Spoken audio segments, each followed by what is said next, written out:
김영란법으로 불리는 청탁금지법이 시행 1년을 맞았습니다. 청탁금지법을 위반하지 않으면서 추석 선물을 잘 하려면 어떤 점을 주의해야 할까요? 정철진 경제평론가와 함께 알아보겠습니다. 안녕하십니까? 네, 안녕하십니까?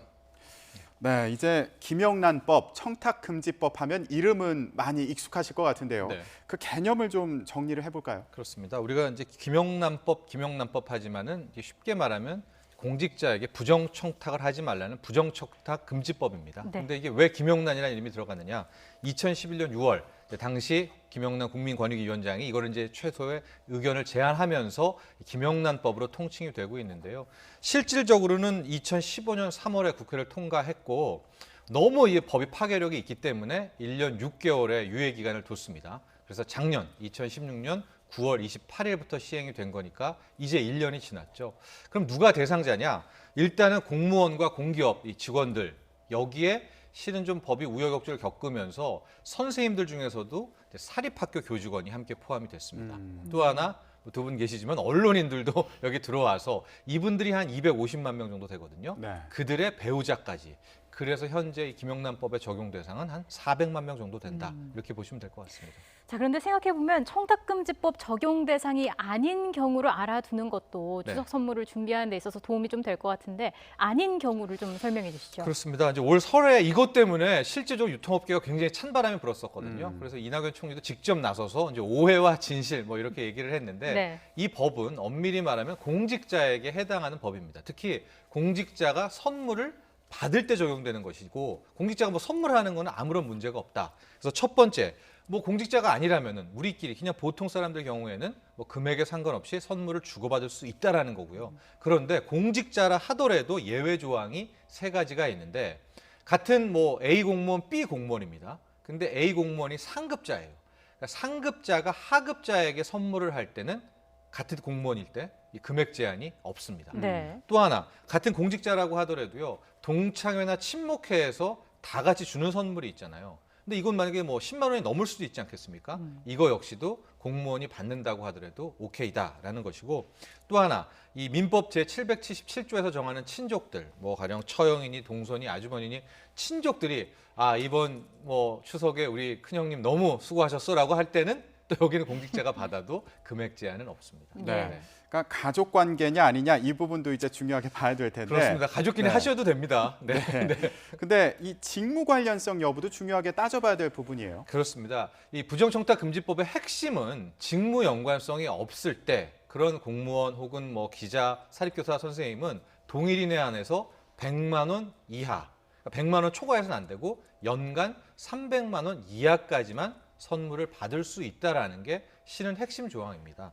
그랬는데 그러니까 여기에서 뭐가 자꾸만 꼬이게 되느냐. 여기는 직무 연관성이 없는 경우라는 겁니다. 그러니까 직무 연관성이 없을 때는 1회 한도가 100만 원 이하다. 연간 한도가 300만 원 이하다라는 것을 일단 알고 들어가셔야만 되는데 문제가 이제 복잡해지는 게 바로 그 직무 연관성에서부터 시작이 되는 것이죠. 네. 저희가 흔히들 3, 5, 10 규정이라고 하지 않습니까? 이거에 대해서 많이는 들어봤는데 정확한 기준을 모르겠다 하시는 분들이 계세요. 예. 좀 알기 쉽게 설명해 주시죠. 그렇습니다. 이 3, 50 규정이 식사 3만 원, 선물 5만 원, 경조사비 10만 원 아닙니까? 네. 그럼 이 3, 50의 예외 조항은 어디에 적용되는 것인가? 제가 아까 말씀드렸지만은 직무 연관성이 없다면 공직자는 1회 한도가 100만 원 아닙니까?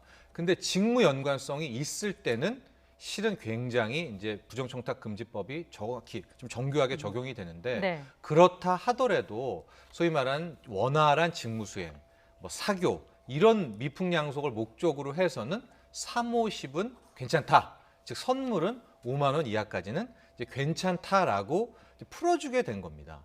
근데 여기까지만 이렇게 들으시면은 그러면 되겠네라고 네. 하는데 이제 문제가 좀 복잡해진 게 이 3, 50의 예외도 아예 안 되는 경우가 있습니다. 이거 이제 특히 말하는 직접적 직무 연관성인데 직무 연관성 중에서도 아주 강력한 직무 연관성입니다. 가령 뭐 문제가 우리 가장 떠들썩했던 선생님과 제자.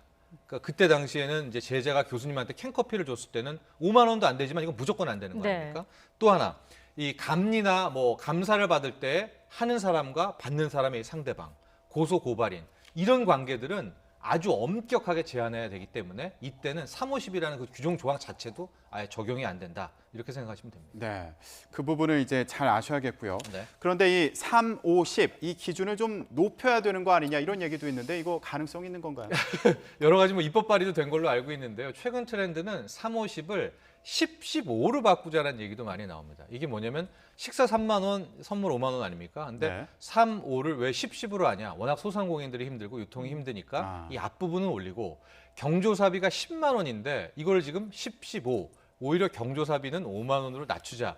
이게 경조사비를 10만 원으로 딱 상한을 두니까 다 상한으로 이제 내야 된다라는 게 또 많은 분들이 이제 토론을 하시더라고요. 그러니까 네. 오히려 이걸 또 10, 15로 바꾸자. 뭐 이런 또 안도 나오고 있고요. 네. 또 하나는 이 법 시행 이후에 특정 분야, 화훼 농가, 특히 뭐 축산, 한우, 그다음에 수산 관련한 이 분야만 집중적으로 타격을 받았거든요. 왜냐하면 그게 우리의 선물 문화였기 때문에 그렇습니다. 그래서 이런 화훼, 축산, 수산 이분들에 대해서 어떻게 좀 대안을 마련해야 되지 않느냐, 뭐 이런 네. 얘기도 나오고 있고요.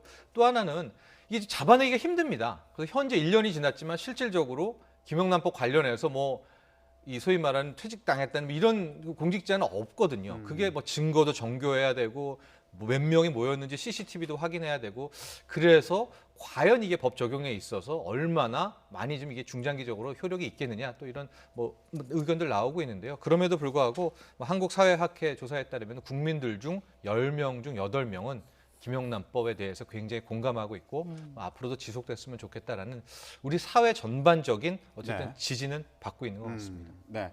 추석 앞두고 선물 준비하시는 분들이 있을 텐데 이런 기준 명확히 알고 또 지키셔야겠습니다. 네, 오늘 말씀 고맙습니다. 고맙습니다.